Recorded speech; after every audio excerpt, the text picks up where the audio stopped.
Hello दोस्तों। आज हम करेंगे D triple S B previous year question. Math के क्वेश्चन कर रहे हैं हम, जो कि प्रीवियस ईयर क्वेश्चन है पीआरटी टीजीटी पीजीटी में आए हुए, जो हमारे सिलेक्शन में बहुत ही अहम रोल निभाते हैं। आज हम करेंगे प्रॉफिट एंड लॉस।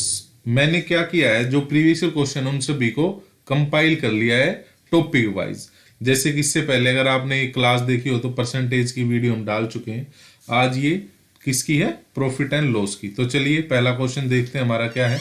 अगर आप पिछले क्वेश्चंस को करना चाह रहे हैं तो ऊपर आई बटन में लिंक मिल जाएगा डी ट्रिपल एस बी का मैथ प्रीवियस ईयर प्लेलिस्ट का, वहां से आप बाकी और भी D triple S B previous year question से रिलेटेड क्वेश्चनों को अगर आप देखना चाहते हैं तो प्लेलिस्ट में जाकर डी ट्रिपल एस बी से प्लेलिस्ट बनी हुई है अलग अलग टॉपिक और सब्जेक्ट की। चलिए फर्स्ट क्वेश्चन।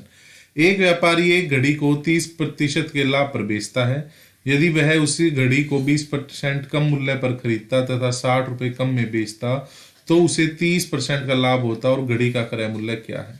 ये क्वेश्चन है। सबसे पहले आपको कोई भी चीज करनी है तो क्वेश्चन, मैथ का क्वेश्चन ध्यान से समझना है, पढ़ना नहीं है। पढ़ने में और समझने में फर्क है। वो पढ़ाई हो कुछ भी हो, आप क्लास में पढ़ते हो वहां भी हम पढ़ के आ जाते हैं, सुन के आ जाते हैं। उसको समझ ले, थोड़ा समझ लो लेकिन समझ लो। तो ये क्वेश्चन को समझना है। और ये जो फर्स्ट क्वेश्चन हमने अभी देखा है, आप डी ट्रिपल एस बी का कोई भी क्वेश्चन पेपर उठा के देखना, ये मैथ का क्वेश्चन इस टाइप का क्वेश्चन मिल जाता है। और ये बहुत ही वैसे सिंपल क्वेश्चन है, बस एक ट्रिक दी हुई इसमें जो इस क्वेश्चन को छुड़वा देती है या ज्यादा टाइम लगा देती है। चलिए देखते हैं। पहली बात, पहली लाइन को पढ़ो। पहली लाइन ये रही यहां तक, है ना। तो क्या है, एक व्यापारी एक घड़ी को 30% के लाभ पर बेचता है। हम मानकर चलेंगे वो 100 रुपए की कोई चीज खरीदा। कोई भी चीज अपने आप में 100 होती है, 100%, है ना। तो 130 कहां से आया, 100 का 30%, 130। कोई बड़ी कहानी नहीं है, ठीक है। अगली लाइन देखो। यदि वह उसे घड़ी को 20% कम मूल्य पर खरीदता। एक लाइन खत्म, ये जॉइंट है तो यहां तक देखो। एक एक लाइन को न्यूमेरिकल में नोट करते रहे मैथ में, ठीक है। तो 100 रुपए में खरीदता, वो कह रहा है 100 की बजाय उसे 20% कम में खरीदे। तो 100 का 20% कितना हो जाएगा, 80। 80 मतलब 20%, 20, 100 माइनस 20, 80। तो नया ये परचेज प्राइस है, ये सेलिंग प्राइस है, ठीक है। तो 80 हो गया। अब वो कह रहा है 60 रुपए कम। भाई हम तो सारे परसेंटेज की बात करें, एक नई चीज आ गई 60 रुपए कम, तो इसको फिलहाल छोड़ें, अब आगे क्वेश्चन पढ़ें। क्या परसेंटेज से रिलेटेड और कोई बात है, चलिए देखते हैं। तो उसे 30% का लाभ होता है। तो उसे कितने का लाभ होता है, 30% का। किस पर होता है, जो नया परचेजिंग प्राइस है, यानी कि 80 पर। अब 80 का 30% यानी कि 3 अट्ठे 24, 24। तो 24 का लाभ हुआ उसको, यानी कि बेची कितने में उसको, उसने 104 में। 24 बता रहा कहां से आ गया, 80 का 30% निकालना 24 आ जाएगा। अब आगे चलते हैं। अब वो कह रहा है, अब आइए, जो चीज सारा सोल्व हो चुका है सवाल।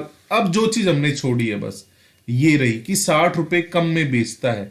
हमारे कोडिंग कितने रुपए कम में बेच रहा है, हमारे कोडिंग बेच रहा है 130 माइनस 104, 26 में। और ये किसके बराबर है, 60 रुपए के। सवाल खत्म, ठीक है, सवाल खत्म।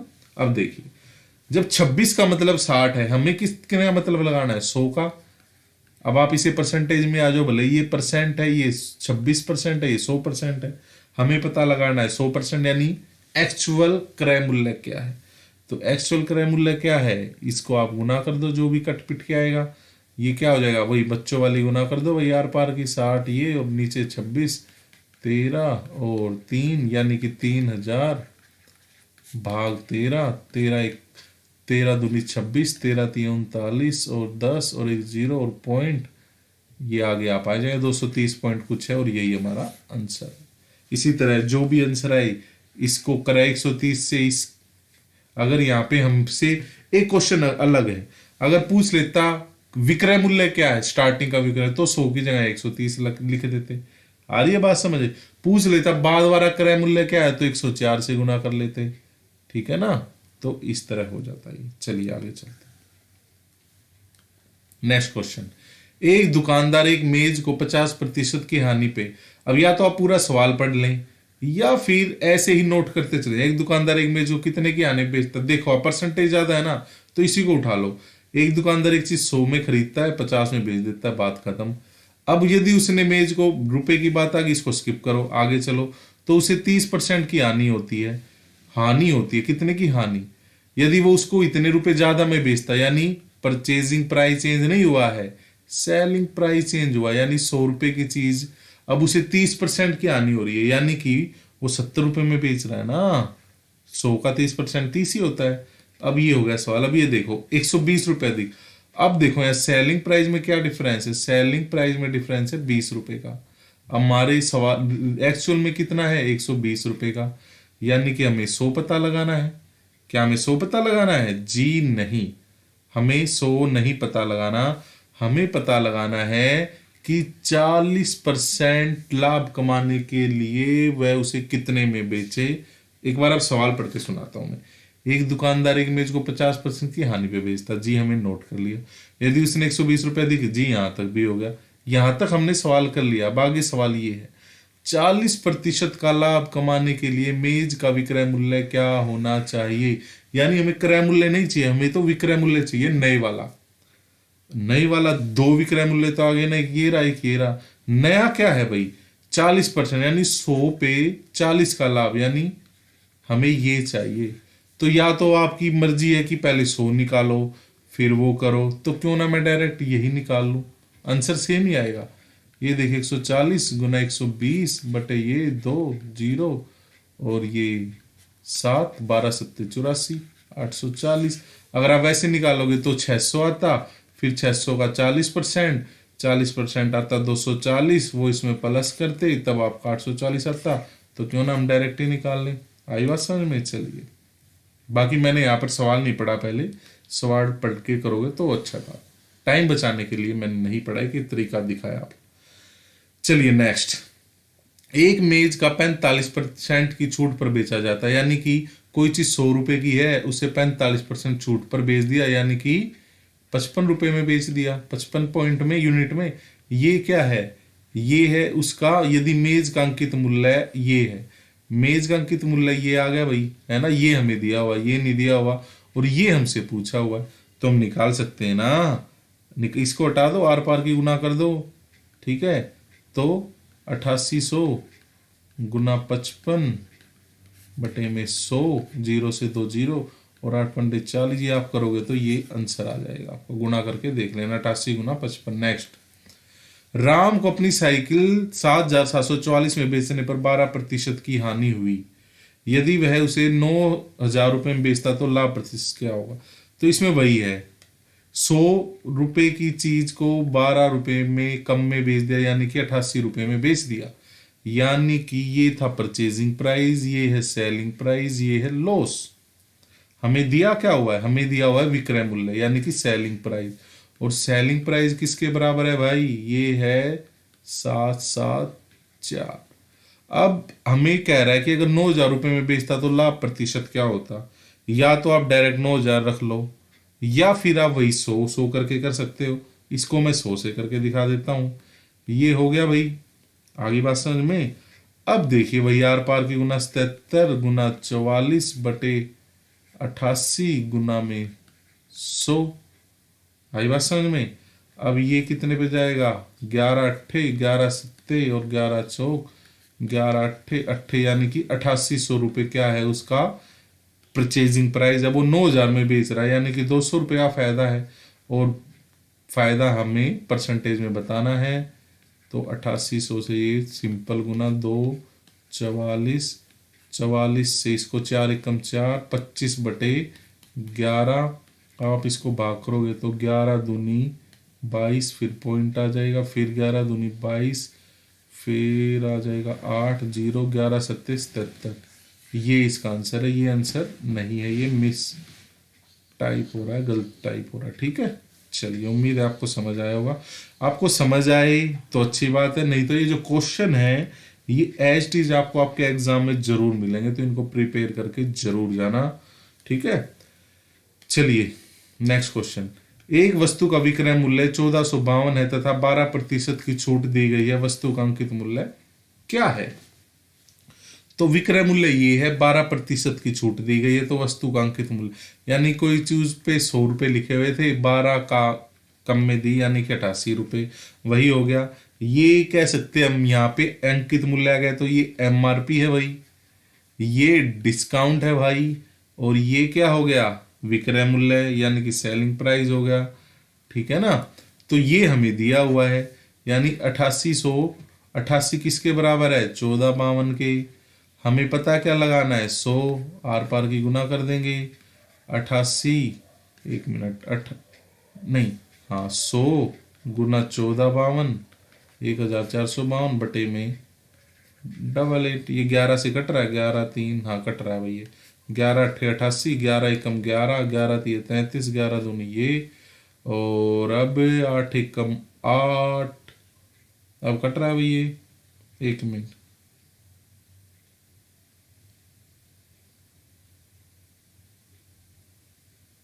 अब देखो ये किससे जा रहा, अब इसको काट दो, 2 और ये 25 4 के पहाड़े से, और ये गया 6 6, 25 छिक्का 150, है ना, 25 छिक्का 150, 15, 25 छिक्का 150, 150 और 15 कितना हो गया, 165।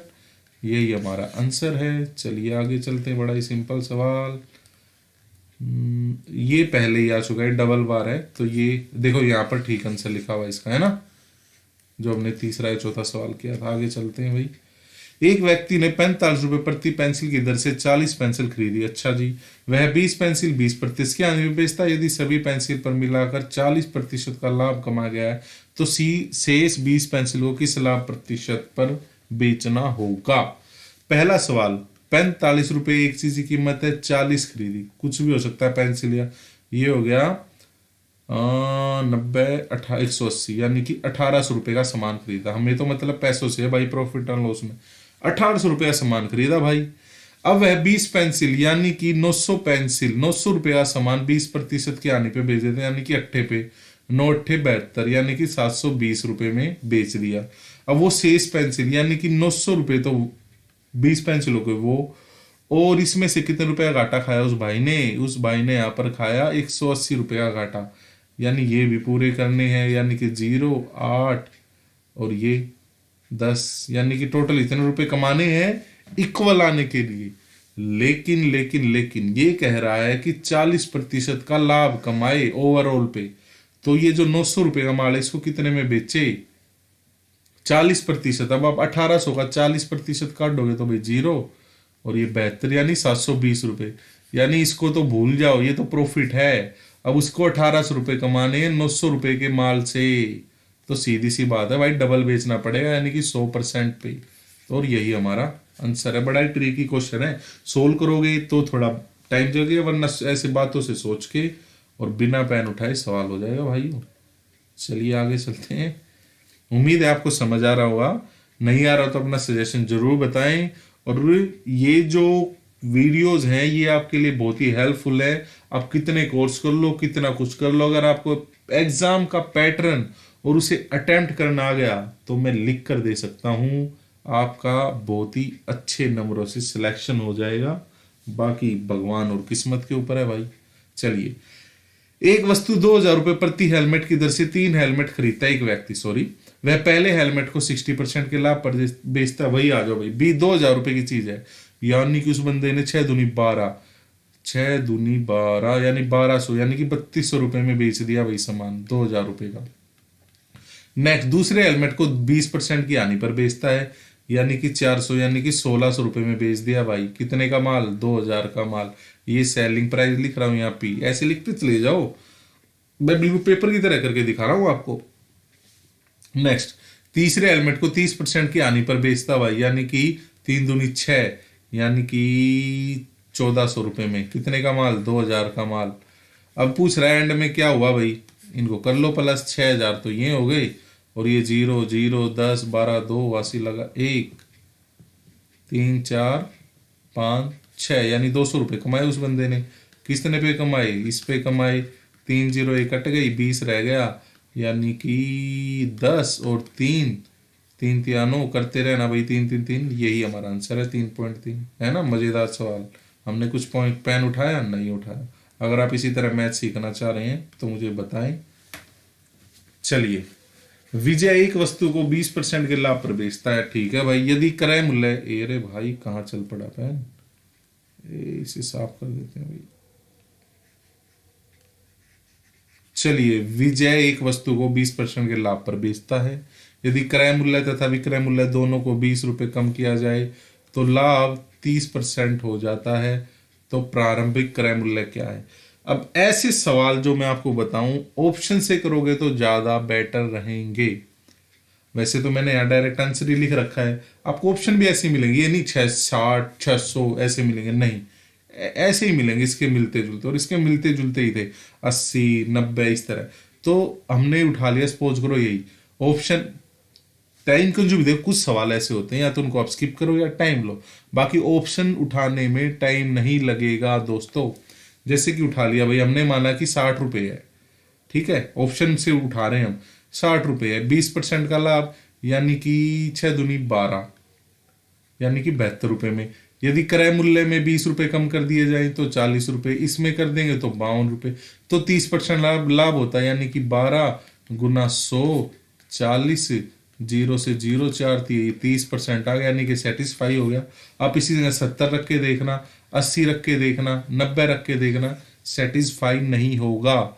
ये स्टेटमेंट ये सिर्फ 60 के साथ हुई है, और ऐसा कभी भी नहीं होगा कि ऐसे दो ऑप्शन दे दे जिनमें ये सवाल की स्टेटमेंट उसके अंदर संतुष्ट हो जाए, ठीक है। तो आप ऑप्शन से भी कर सकते हैं कई बार, समय की नजाकत को देखते हुए। चलिए भाई, बाकी आप जो भी मेरी वीडियो देख रहे हैं कमेंट बॉक्स में बताएं कि आप किस पेपर की तैयारी कर रहे हैं, तो उससे रिलेटेड मैं कोशिश करूंगा आपका छोटा बड़ा भाई दोस्त जो भी हूं उसके अकॉर्डिंग आपको गाइड कर सकूं। चलिए, एक विक्रेता ने कार निर्माता कार के लिए 4,45,000 का भुगतान किया। कार का विक्रय मूल्य क्या होना चाहिए यदि खरीदार को विक्रय मूल्य पर 20% छूट देने के बाद उसे अपने परिव्यय पर 12 का लाभ मिल जाए? अरे वाह, ये है सवाल भाई मजेदार। अब वो कह रहा है भाई एक चीज है वो इतने में बन गई 4,45,000 में, अब वो चाहता है कि कस्टमर भी राजी हो जा कि भाई ओ भाई 20 रुपए छोड़ दिए लेकिन वो 12 रुपए कमा भी ले। तो आओ चलते हैं डायरेक्ट, अब डायरेक्ट करने की कोशिश करते हैं, एक एक्सपेरिमेंट करता हूं मैं अभी। हमने माना, रुकिए आप, 20% की छूट देने के बाद, यानी कि 4,45,000 रुपए हमारे लिए 80, इसका ये 80% है, हमें इसका 100% चाहिए। आई बात समझ में? अब इसी के बाद ये कह रहा है 12% का लाभ भी चाहिए उसको। एक मिनट, पहले तो हम इसमें, मैं थोड़ा एक्सपेरिमेंट कर रहा हूं तो हो सकता है इस सवाल में थोड़ा टाइम लगे, मैं आपको अच्छे से अच्छा मेथड बताना चाह रहा हूं। हम क्या मान सकते हैं, हम माने कि अब बाकी आपके पास इसका और शॉर्ट सॉल्यूशन हो तो मुझे कमेंट में जरूर बताना। हम मान लेते हैं कि 4,45,000 रुपए की चीज है भाई, है चीज। मैं इसको मिटा देता हूं पहले सारे को, एक मिनट, अरे भाई लिख ही रहा है तो। चलिए आइए, माना कि 4,45,000 रुपये कोई चीज है, ठीक है। ये चीज अगर हम अपने प्रॉफिट पे मांग रहे हैं तो ये 12% के बराबर हो गई, यानी कि सॉरी ये हो गई 88 के बराबर, 88 के, है ना। हमें किसके बराबर चाहिए, 100 के बराबर इसकी वैल्यू चाहिए, ठीक है ना। अब दूसरा क्या हो गया, ये कह रहा है ये जो चीज आएगी अब आगे, ये तो हो गया वो, ये वो मामला हो गया जिसमें हमें लाभ मिल गया हमारा 12%, ये 88 के इक्वल है, हमें 100 नहीं मिला, ठीक है ना। तो अब हमें 20% और देना है छूट के नाम पे, कस्टमर को पागल बनाने के नाम पे। तो वो क्या करेंगे, यानी कि ये सारा जो मामला है ये है 80 और हमें इसका निकालना है 100। अब इसको सोल्व कर लीजिए आप, 0 से 0, 8 से इसको काट देते हैं हम, यहां पर 8, इसको ऐसे नहीं, इसको हम रेशो मेथड से ट्राई करते हैं। ये भी कैलकुलेशन ज़्यादा ही बढ़ा रहा है हमारी, है ना। एक मिनट, क्या हुआ ये, मैं थोड़ा पेज ऊपर कर लेता हूँ। हाँ, अब देखें हम इसको रेशो से करते हैं भाई। कोई चीज़ है, मूल्य 20% की छूट देने के बाद, यानी कि MRP हो गया 100, सेलिंग प्राइस हो गया 80। अब वो कह रहा है कि कि ये तो हो गया 12% का लाभ चाहिए उसको, यानी 112, ये बनी बात, और ये हो गया 100। अब दो सेलिंग प्राइस तो हो नहीं सकते भाई, लेकिन हम इसको छोटा कर लेते हैं। पहले 0 से 0, और ये कटेगा 4 से ही कट जाएगा, 4 दूनी 8, और 4 अट्ठे 32, 4 25, ये हो गया। अब ये 0 0, और ये 4 और 5 और 4, यानी कि 5:4, 28:25। ये क्या है? ये MRP। ये क्या है? ये है दोस्तों सेलिंग प्राइस। और ये क्या है? ये है उसकी परचेजिंग वैल्यू। देखा हो गया ना सवाल, यहाँ कैलकुलेशन ज्यादा बनती। अब दो सेलिंग प्राइस तो हो नहीं सकते, तो हम इसे इक्वल कर लेते हैं। इसकी यहाँ गुना कर देते हैं, इसकी यहाँ गुना कर देते हैं। तो ये कितना जाए? 8 पंजे 28, पंजे कितना होता है भाई? 8 पंजे 40, 0 4, 5 दूनी 10, 140, ये आ गया। और उसके बाद ये कितना आएगा? 4 दूनी 4 अट्ठे 32, 3 4 दूनी 8, 112, और ये 25 चौका 100। लो भाई, सारी फिल्म खेल खत्म। अब इसे हम छोटा कर लेते हैं, 2 के पहाड़े से जा रहा है ये 70:5:6 और 50। अभी भी कट रहा है, ये और काट देते हैं भाई। ये है 2 3 5 और 2 और 8 और 25, यानी कि 35 28 35 25। अब हमें दिया क्या हुआ? हमें दिया हुआ है 25, हमें दिया हुआ है 25, और हमसे फाइनल प्राइस पूछा है। तो हम क्या करेंगे? 4,45,000 गुना में 35 बटे में 25, 5 और 7 भाग इससे कर देते हैं 4 अट्ठे और 4 निम्मा, ये अब इसकी गुना कर दो, 3 0, 9 सत्ते 63, 63 का 6 गया, 9 अट्ठे 72, 1 मिनट 7 56, 56 और 4 62, ये हमारा आंसर है। इस सवाल में टाइम लगा है, लेकिन मैं आपको शॉर्ट से शॉर्ट्स मेथड देना चाह रहा था, और हमारा सवाल शुरू यहाँ से हुआ है। ये सारा बकवासबाजी थी जो मैं आपको बता रहा था। ये है हमारा सवाल, और ये भी बहुत ही छोटा। इस सवाल में थोड़ा मैंने आपको पहले ही कहा था, ये मैं भी फर्स्ट टाइम आपके सामने यहीं पर कर रहा हूँ। ये नहीं है कि पहले से प्रिपेयर किए हुए। हाँ, कंपाइल जरूर किए थे। चलिए आगे चलते हैं। अब मैं चाहता हूं कि अच्छे से अच्छा मेथड आपको सिखा के जाऊं। चलिए आगे।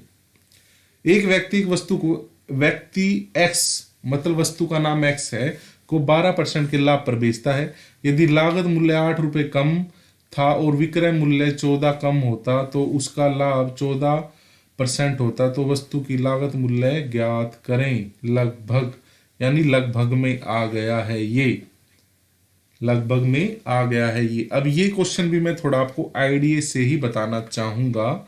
अब वो कैसे?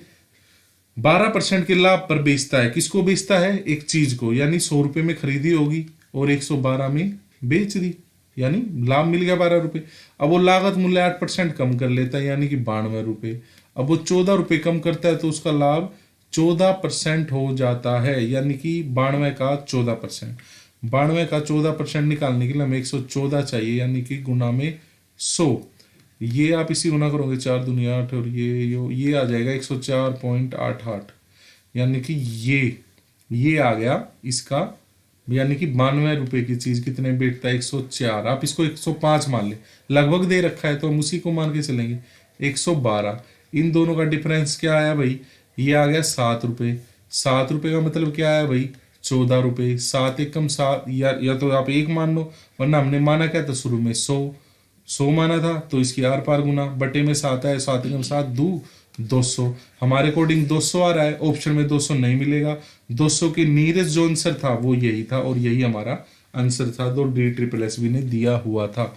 हो सकता है DSSS में यहाँ पे 197 दे देती, ठीक है ना, तो हमें मिलता जुलता देखना। और 200 से नीचे एक यही आंसर था, बाकी सब इससे ऊपर थे, ठीक है। क्योंकि आप एक बात ध्यान रखना मेरे दोस्तों, अगर ये 105 ये हमने माना है, क्या माना है? 105 माना हमने, है ना। अगर ये 105 पॉइंट कुछ होता और हम 5 मानते तो 200 से ऊपर वाला आंसर सिलेक्ट करते।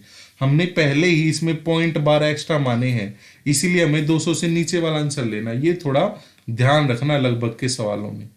चलिए आगे।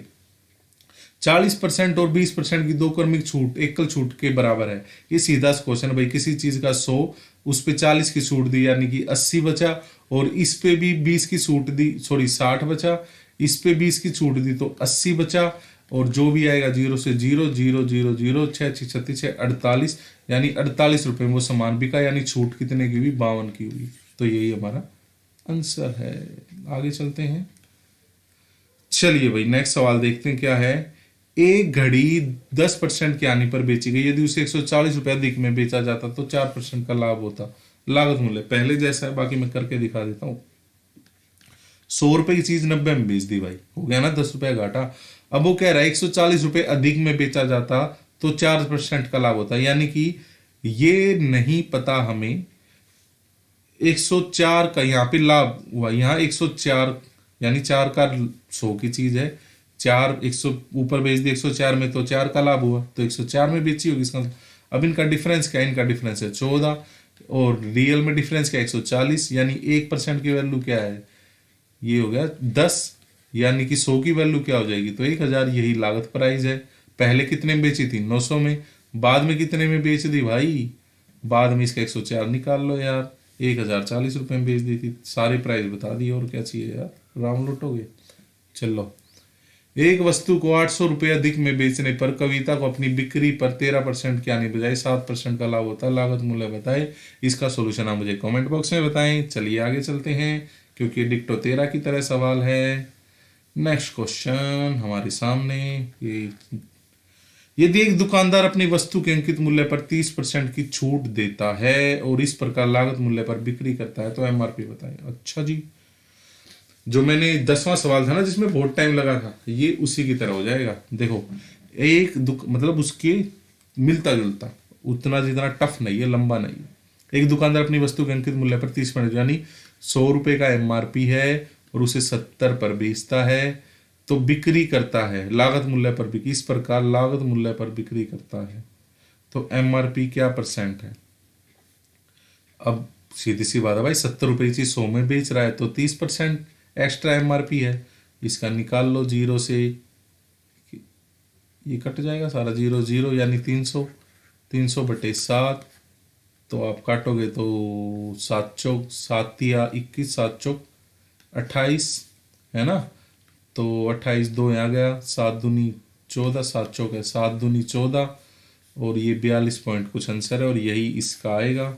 चलिए, बाकी आपको फ्रैक्शन याद हो, 3/7, ये 1/7 का 3 गुना है, और वो 14 कुछ होता है, तो उसी का 3 से गुणा कर देते तो डायरेक्ट आंसर। वो भी मैं आपको सिखाऊंगा टाइम के साथ। Next question. एक दूध व्यापारी 50 रुपये प्रति लीटर की दर से 40 लीटर दूध खरीदता है तथा उसमें 12 लीटर पानी मिला देता है। पानी मुफ्त है यदि वह इस मिश्रण को 40 रुपये प्रति लीटर दर तो लाभ, यानी कि 50 रुपए की एक चीज है और वो 40 खरीदता है दूध, 5 चौक 20 यानी 2000 रुपया सामान है। अब वो इसमें क्या करता है, 40 में 12 लीटर चीज और मिला देता है, यानी कि ये हो गई 52। अब बेचता तो 50 में ही है, यानी कि क्या हो गया, 0 5 दूनी 10, है ना, 0 5 दूनी 10, 55 25 और 1 2600, यानी कि 600 रुपये एक्स्ट्रा कमा रहा है। यानी कि कितने पे कमा रहा है, 2000 रुपये कमा रहा है। तो बच्चों वाली गुना कर लो, ये गया सारा, और 1 मिनट 1 मिनट 1 मिनट भैया, 1 2 3 0 गई, 2 और 1 30% आंसर आ रहा है भाई इसका। 40 रुपये प्रति लीटर, सॉरी मैंने 5 से गुना कर दिया भाई। 52, 4 दूनी 8, 5 चौक 52 लीटर दूध था। 0 4 4 दूनी 8, 5 चौक 20 80, वहाँ मैंने 600 मान लिया था, है ना, 5 से गुना कर दिया था। अब 2000, वही बच्चों वाली गुना करोगे तो 2 से ये 4 कट के 4% आंसर आ जाएगा। चलिए आगे। 13% की छूट के बाद एक वस्तु को 43,4350 रुपये में बेचा जाता है, 4350 रुपये, तो अंकित एमआरपी बताना है। 13% की छूट के बाद, यानी कि 100 रुपये की चीज़ पर 13 का डिस्काउंट दे दिया। ये MRP है, ये डिस्काउंट है, तो 87 में बेच दिया। तो 4350 डिवाइड बाई 87 और 100, और ये 87 का 5 गुना है, तो 5000 आंसर आ जाएगा। चलिए, विनय एक वस्तु को 1500 रुपये खरीदता है। यह यातायात पर 500 का खर्च करता है। इस वस्तु को बेचने पर उसे अब भी 500 का लाभ होता है, तो लाभ प्रतिशत बताएं। यानी कि वो उस वस्तु को कहीं ना कहीं 2500 रुपये में बेचता है ना। 1500 रुपये खरीदता है यातायात पर, यानी 2000 ही खरीदी थी, लगा दिए उसने, तो 500 रुपये हो गए। 500 2000 गुना में 100, 3 जीरो कट गई, 25% का लाभ। इसका आंसर नहीं लिखा हुआ लेकिन है 25। चलिए आगे, ये हमारा सवाल।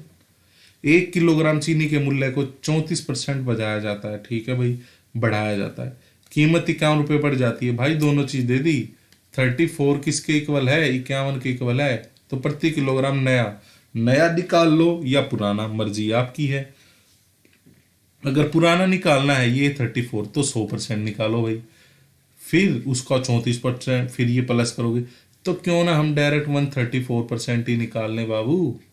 तो 134 मल्टीप्लाई 51, 34, 17 दूनी 64, और 3 2 6 7, 3 7 21, 3 7 200।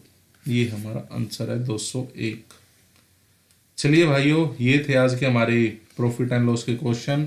अगली वीडियो में जल्दी मिलेंगे। कोई सजेशन हो तो जरूर बताएं, दोस्तों के साथ शेयर करें, कोई डाउट हो तो पूछें। अभी आपको लग रहा होगा बड़ी जल्दी सवाल हो रहे हैं, ये एक रिवीजन की सीरीज है प्रीवियस ईयर क्वेश्चन की। अगर आप डिटेल में मैथ सीखना चाहते हैं फ्री ऑफ कोर्स यूट्यूब पर DSSB को टारगेट करते हुए टीचिंग और नॉन टीचिंग एग्जाम को, तो मुझे बताएं। बाकी कोई आपका सजेशन हो, आपके छोटे बड़ा जो भी हूँ, भाई के लिए, दोस्त के लिए, तो ज़रूर बताना कमेंट बॉक्स में। मिलते हैं आगे। जय हिंद, जय भारत।